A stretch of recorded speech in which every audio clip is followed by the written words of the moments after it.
اللہ اکبر کبیرہ. سب کہہ دیں میں نام لوں گا رحمت اللہ علیہ. آپ نے کہنا ہے حضرت امام اعظم ابو حنیفہ رحمت اللہ علیہ والد فوت ہو گئے. خود بہت بڑے عالم دین جید عالم ہیں. حضرت امام اعظم ابو حنیفہ رحمت اللہ علیہ کے بڑے دشمن گزرے دنیا میں اور آج تک ہیں. لیکن حلم کا پیکر، حوصلہ، بردباری، قربان جائیں ان لوگوں پر. ان لوگوں کی آخرت کتنی اچھی ہوگی، قبر کتنی منور ہوگی.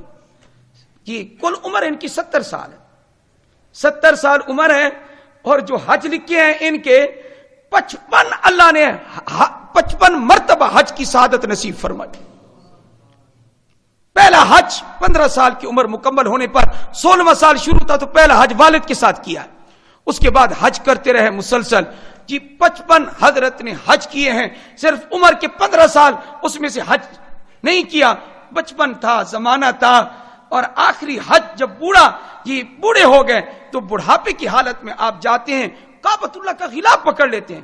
سینکڑوں ہزاروں شاگرد پیدا ہو چکے ہیں جن کو قرآن پڑھایا، حدیث پڑھائی، مسائل پڑھائے اور اتنے عبادت گزار. لیکن خوف خدا اتنا، کعبہ کا غلاف پکڑ کے کہتے ہیں اے رب العالمین اس بوڑھے پر رحم فرما دے.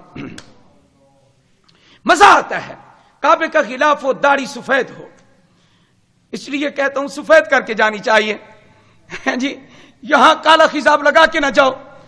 جس چیز پہ اللہ کو رحم آنا ہے اس کو کالا کر کے جانے کی کیا ضرورت ہے؟ چھوڑ دو نا چند دنوں کے لیے. جی اس کو کالا بھی نہ کرو، کچھ بھی نہ کرو. اور جا کر کعبے کا غلاف پکڑ کے اپنی داڑھی سے لگا لو اور کہو اے اللہ یہ تیرے کعبے کے غلاف کا واسطہ اور میری سفید داڑھی پر تجھے رحم آئے، اے پروردگار مجھے معاف فرما دے. یہ منظر ہونا چاہیے. تو امام صاحب ان لوگوں میں سے تھے. تو علم دیکھو، حوصلہ دیکھو، بردباری دیکھو امام صاحب رحمت اللہ علیہ کی. ایک آدمی آیا دشمن، کہنے لگا میں نے سنا ہے کہ آپ کی والدہ بیوہ ہے. فرمایا ہاں میرے والد صاحب کا انتقال ہو گیا. کہا میں نے یہ بھی سنا ہے کہ آپ کی والدہ حسین ہے. اب یہ جملہ ہم میں سے کسی کو کوئی کہے وہیں اس کو پکڑ کے سڑک پہ لٹا لیں گے. آپ کی والدہ حسین ہے، میں اس سے نکاح کرنا چاہتا ہوں. یہ طریقہ ہوتا ہے بات کرنے کا، یہ دشمنی نکالنے کا طریقہ ہے.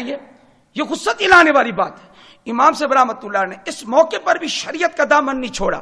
فرمایا میری والدہ عاقلہ بالغہ ہیں، کوئی بچی تو نہیں ہے، تو شریعت کا حکم ہے کہ ان سے پوچھ لیں، اگر وہ راضی ہے تو میں نکاح کر دوں گا. شریعت کا جو حکم ہے میں پورا کروں گا.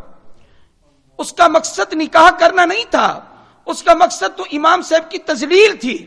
لیکن اللہ کے ولیوں کو جو ذلیل کرتا ہے اس کا حال کیا ہوتا ہے؟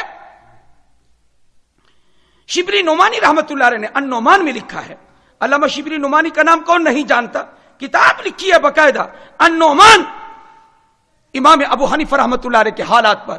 فرمایا امام صاحب نے کہا یہاں آپ بیٹھے نا ذرا بیٹھک میں اندر جاتا ہوں اور جا کر پوچھ کے آتا ہوں والدہ سے، اگر وہ راضی ہو گئی تو میں آپ سے نکاح کر دوں گا اس کا. تو اللہ تو نیتوں کو جانتا ہے کہ نیت کیسی ہوتی ہے. ہیں جی نیت صرف اندر کے بھید کون سی ذات جانتی ہے؟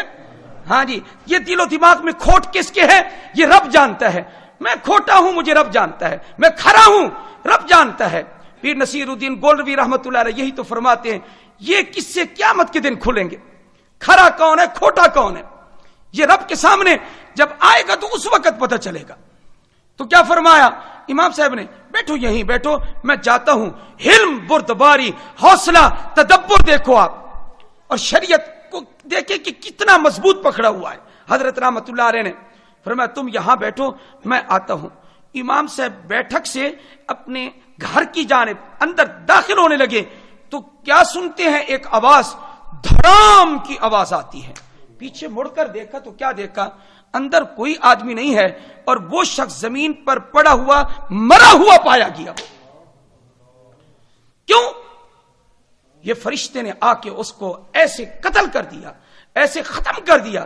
جن تھا، فرشتہ تھا، کوئی تھا، گلا دبا دیا. دھڑام کی آواز آئی، مر گیا. کیوں؟ اس لیے کہ عام مسلمان کو ذلیل کرنا اللہ کو پسند نہیں، اللہ کے ولی کو ذلیل کرنا. وہاں شبلی نعمانی کی یہ الفاظ موجود ہیں. فرمایا کسی نے اس کو قتل نہیں کیا. یہ آخری جملہ میں سنا کے اپنی تقریر ختم کرتا ہوں. آپ حضرات کی توجہ ہے سب کی جی. کسی چیز نے قتل نہیں کیا. نہ امام ابو حنیفہ کے کسی نوکر نے قتل کیا. اس کمرے میں کوئی نہیں تھا.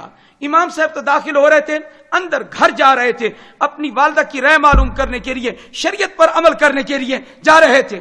تو شبلی نعمانی کا سنہری جملہ سنیں, قتلہ صبر ابی حنیفہ, اس کو قتل کیا امام ابو حنیفہ کے صبر نے. صبر سے لوگ مر جاتے ہیں, دشمن مر جاتا ہے صبر سے. منسوب ہے یہ شعر حضرت علی المرتضیٰ کی طرف, وَلَقَدْ أَمُرُّ عَلَى اللَّئِيمِ يَسُبُّنِي فَمَزَيْتُ السَّمَّ قُلْتُ لَا يَعْنِينِي. حضرت علی المرتضیٰ رضی اللہ تعالیٰ عنہ فرماتے ہیں, کیا فرماتے ہیں, میں گزر رہا تھا, ایک کمینہ شخص مجھے گالی دے رہا تھا, تو میں نے غصہ کرنے کی بجائے میں نے اپنے آپ کو سمجھایا, اے علی یہ تجھے برا بھلا نہیں کہہ رہا, یہ کسی اور کو کہہ رہا ہے, تو چلا جا. یہ علی ہے, کتنا حوصلہ ہے, کتنا بردبار ہے.